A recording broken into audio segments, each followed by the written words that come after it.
Brigadier साहब, इस वक्त एक चीज़ तो जो नाकाबिले यकीन थी कि हमास जैसे एक छोटा सा ग्रुप है, बहुत बड़ी टेक्नोलॉजी उसके पास नहीं।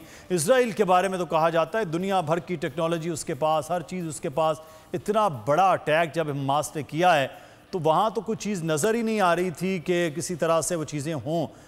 तो ये जो एक हमास का अटैक है और इजराइल के ऊपर, और इजराइल ने अब जवाबी, बल्कि वो तो पिछले 75-80 साल से ही अटैक करते हमें नज़र आ रहे हैं, निहत्ते फ़लस्तीनियों को शहीद करते नज़र आ रहे हैं। अब इसके बाद अमेरिका बैरी बेड़ा भी बताया जा रहा है कि वो भी अलर्ट कर दिया है, हर तरह की सपोर्ट भी है। लेकिन दूसरी जानिब हम देखते हैं कि अरब ममालिक इस पर मुकम्मल सी खामोशी नज़र आ रही है, कोई सपोर्टिव एलिमेंट नहीं है अभी तक। जी बिस्मिल्लाहिर्रहमानिर्रहीम। देखिए मुदस्सिर, इसकी अगर जल्दी से इसका एनालिसिस कर लें कि सिचुएशन क्या डेवलप हुई है और ऑन द फ्लिप साइड क्या चीज़ है जो आपका कंसर्न मेन है कि एक छोटी सी गजा की पट्टी से किस तरह से इतना बड़ा सरप्राइज अटैक हो सका। पहला अगर इसका हम रीजन देखें कि ऐसे अटैक हुआ क्यों और इसकी वजूहात क्या है कि हमास ने इतना जो शदीद किस्म का हमला किया है। सबसे पहले तो ये है कि आपके पिछले कोई 2023 के जो 8-10 महीने गुजरे हैं, इसमें तकरीबन 250 फलस्तीनियों को शहीद किया गया, जिसमें कि 40 के करीब बच्चे थे और एक लावा एक पक रहा था जो अभी आतिशफशां की सूरत में जो है फट गया। नंबर 2, अगर आप देखें तो पिछले 2-3 सालों के अंदर बैतुल मक़दस के अंदर जिस तरह जुडाइज्म को और यहूदियत को लागू किया जा रहा था, स्पेशली यरूशलेम में और बैतुल मक़दस में, जैसे रमजान के दौरान बेरुमती की जा रही थी, मुसलमान जो वहाँ पे इबादत कर रहे थे, तो ये अगेन एक लावा पक रहा था कि जिसने बाहर फटना ही फटना था।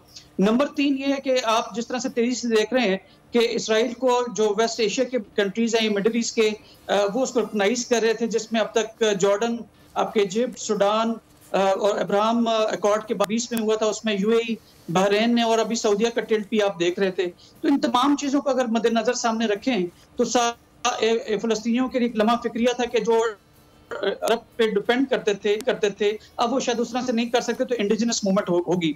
इसमें जो सही मानों में जलती पे तेल का काम किया वो नेतन्याहू का जो 23 सितंबर 2023 को यूएनजी के प्लेटफॉर्म से एक नए मिडिल ईस्ट का नक्शा जो है उसको अवेजन करना, उसको लहराना, कि जिसमें दिखाया गया कि पूरे का पूरा जो इसराइल का इस वक्त एरिया है उसमें से गोलान हाइट्स, गाजा की स्ट्रिप और आपके जो आपकी वेस्ट बैंक है, इसको टोटली उसको गायब कर दिया गया और कंप्लीट का कंप्लीट इलाका जो है उसको इसराइल दिखाया गया। तो उसको अमन के साथ जोड़ा गया और उस पर कोई ह्यूमन क्राई दुनिया ने नहीं मचाया। और यूएनजी के प्लेटफॉर्म जिसकी अपनी जो करारदादें हैं फलस्तीन के हक में, इन तमाम चीज़ों को बलाए ताक रखा गया। अब ये वो तमाम इस तरह की चीज़ें थी जिस पे हमास ने अटैक किया। अब हमास का अटैक इंतहाई सरप्राइजिंग था। वो 3 तरीके से उन्होंने अटैक किया, एक एयर से, नेवी से और ground forces. Even kamikaze kind of operation उन्होंने किया कि वो पैराग्लाइडर्स लेके उड़े और 2-2 कमांडोज उसमें सवार थे। उन्होंने जो इसराइल की तंसीबात थी फौजी, वहां पे लैंड किया और वहां पे उन्होंने ऑक्यूपाई किया और वहां पे उन्होंने खातिर ख्वाह कामयाबी भी हासिल हुई। लेकिन अभी ऑन द फ्लिप साइड जो आपका कंसर्न है कि ये कैसे मुमकिन है, तो ये वाकई एक किस्म की अलार्मिंग चीज है कि कोई बड़ी चीज कोई कुकअप हो रही है या कहीं ऑर्केस्ट्रेटेड ये चीज तो नहीं है। तो मेरे इसमें मुझे खदशा है कि ये ऑर्केस्ट्रेटेड है, क्योंकि नेतन्याहू जो है उसकी गवर्नमेंट 2023 के दिसंबर में आई थी और 2019 से लेकर 2023 तक 4 गवर्नमेंट्स चेंज हुई हैं इसराइल में, क्योंकि वहां के जो बसने वाले यहूदी हैं उनको अपनी गवर्नमेंट पर ट्रस्ट नहीं रहा था। अब नेतन्याहू जो है वो अल्ट्रा नेशनलिस्ट के तौर पर जाना जाता है, वो कंजर्वेटिव जाना जाता है, वो अथॉरिटेरियनिज्म पे बिलीव करता है। इन तमाम चीजों को देखते हुए जो उसने नक्शा शो किया था, वहां से उसकी इंटेंट नजर आती है कि फलस्तीनियों को टोटली वहां से वाइप आउट कर दो। जो उसकी लेटेस्ट स्टेटमेंट भी है, जैसे आपने इब्तिदाइया में कहा कि वो कह रहे हैं या तो यहाँ से निकलें या मरने के लिए तैयार हो जाएं। दैट मीन टू से कि बिगर गेम है जिसके अंदर इसराइलियों ने उनको खुद एक मौका फराहम किया।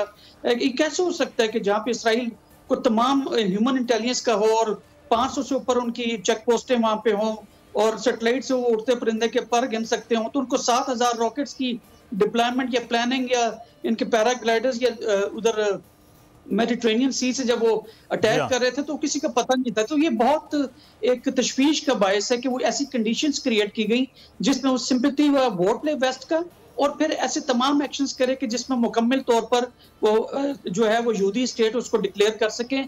आप याद रखें कि 1948 में जब यहूदियों को यहाँ पे ला के बात किया गया था तो उसका 5% करीब यहूदी थे और आज 2023 में 5% आपका फलस्तीनी एरिया जिसको वो दोबारा से हासिल करना चाहते हैं।